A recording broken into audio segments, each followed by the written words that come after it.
Really incredible given the fact where they came from many years ago, but you can trace it all back to December 15th, 2011. And if you remember that day, that was a day that Chris Paul was introduced the first time as a Clipper.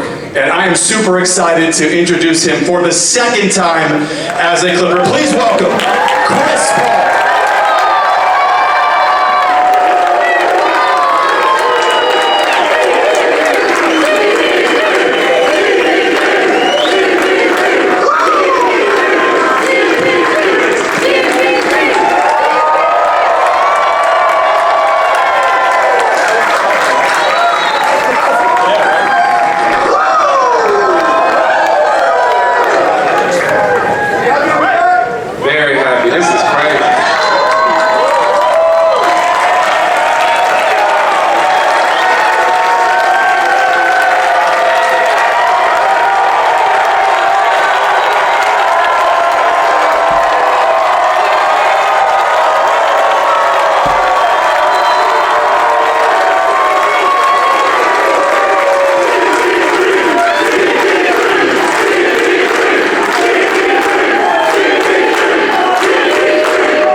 Times have changed here since you first got here. Let's go back to that time. 2011, you come in, you play here for 6 years. You've been gone shockingly for 8, and have had some highs for sure, not only with us, but since you left and now you've come back. Tell me your thoughts on how you view this organization's growth. I don't even know where you start in 2011 to how you get to where we are here in 2025. First of all, thank y'all. Thank y'all so much for being here. Never did know anybody was going to be here, let alone this many people. 2011, December, after the lockout, got a chance to come out here. Didn't know what to expect. Didn't know how old I was then. What was it, 26? Yeah. Life was a little different then. And was excited, never knew all the things would have went the way that it went, and I'm just so grateful to be back and to get this opportunity again. Thank you. I know a big reason why you are here, but tell me why the Clippers at this stage of your career. It's a lot of reasons. It was an amazing 6 years that I was here, and I'm not dumb enough to realize when I left it wasn't the prettiest thing. There were reasons here, there on both sides, but I think anyone in here that's lived a little bit, you live and you learn, right? You realize you can chase something, you can chase a championship, you can do all these different things, but there's nothing like your support system, your family, your friends, all this different stuff.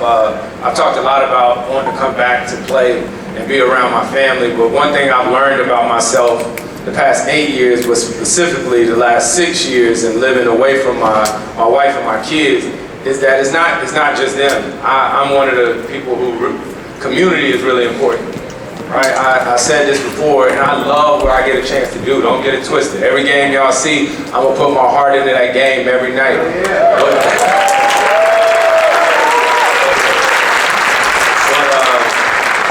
The life outside of the game, right? The life outside of the game and the community and your friends and your family and actually being able to show up, right? To be able to show up for your friends and stuff like that in your community. So I realize how important that is to me because, I play the games and I love it. And if you watch me, I play with a different type of chip on my shoulder and a passion, but there's an emptiness that I was missing. And so I'm excited to really be back here and get a chance to play for the Clippers.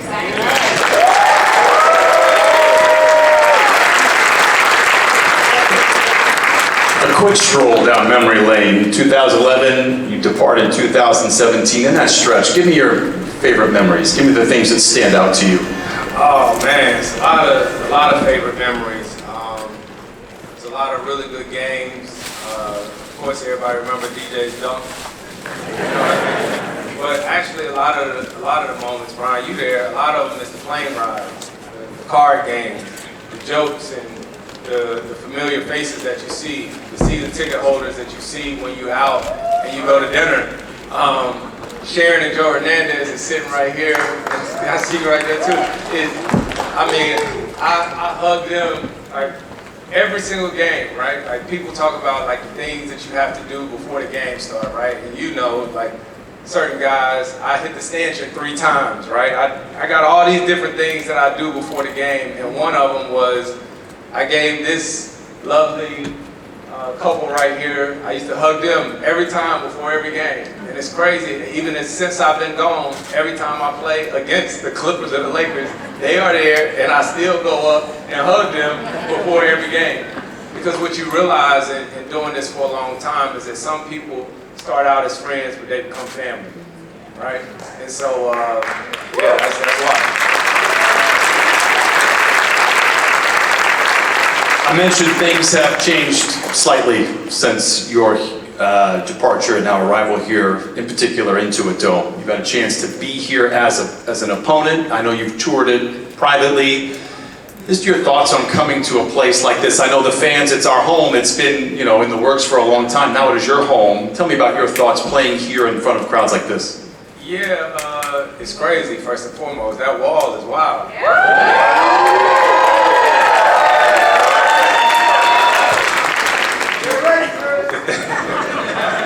The thing that I've always truly appreciated about being a Clipper is that it's been real fans, right? Like real fans. I ain't coming to the game just for the look or just to show up. Like it's real fans, and I think, you know, I done definitely got some boos since I've been gone too. Now, don't get it twisted. Don't get it twisted. But I think there's always been a sincere appreciation and love that I hope that I've always shown every time I came back as a visitor, and just know that. I'm excited about this, right? Like I was saying in my interview, being home for me since 2011, I watched as this place was being built. And I was curious, just like anybody else. I was like, damn, I wonder what that locker room looked like. I wonder what this looked like. I wonder what that looked like. And so to go down there before I came up here and get the chance to experience that with my family, right? When I played here up until 2017, shoot, Chris, she was 7 or 8. My daughter, I think, was 5 or 6. And so now for them to be able to commit all this stuff to memory, I can't say thank you enough. You mentioned the offseason. It's been a very good one for the Clippers. If this isn't the deepest team that they've had, it's certainly in the conversation. It's a different role for you to come in. When you came in 2011, you were bringing a winning attitude and teaching the younger players how to do that. These guys have played. You played against some of these guys for 2, maybe 3 decades. Give me your thoughts on this roster. I don't mean to age you. Relax. Give me your thoughts on this roster. All right, Dennis, back there. Man, I was saying it earlier. I was just so excited to get back home and play here. Didn't care who was on the roster once upon a time, and then once it did happen and I got a chance to see all the guys that's on the roster, it got me even more excited. I had a chance to talk to Brook Lopez, I talked to John Collins, I'm tripping. I talked to John Collins, another Wake Forest guy. Talked to Kawhi, talked to JH, obviously I've known Brad for a while, but I'm just excited. And I've been a big fan of Zeus for a while anyway.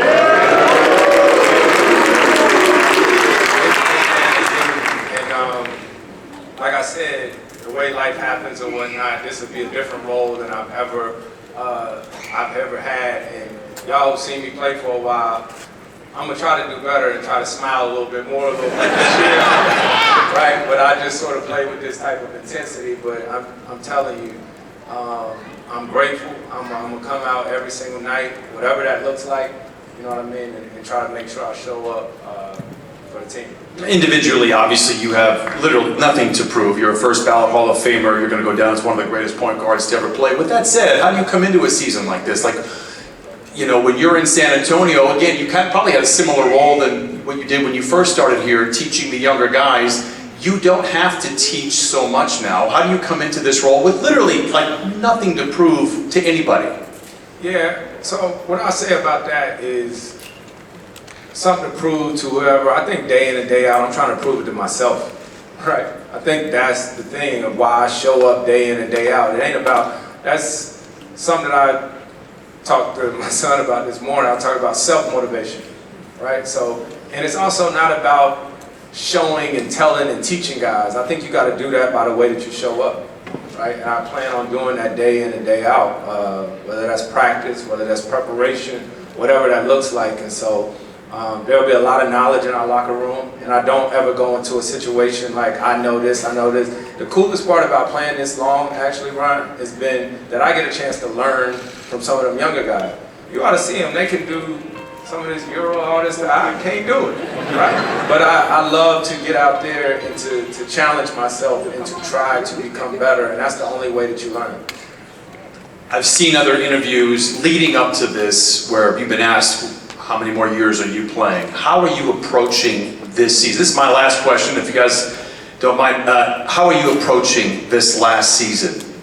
Yeah, I'm approaching it with a lot of excitement, right? Not necessarily thinking about what's next. I'm just trying to be in it, right? That's every single day. I'm trying to be in the moment and processing, taking it all in. This is going to be new. It's going to be new. It's going to be new for my whole crew, my family, everybody.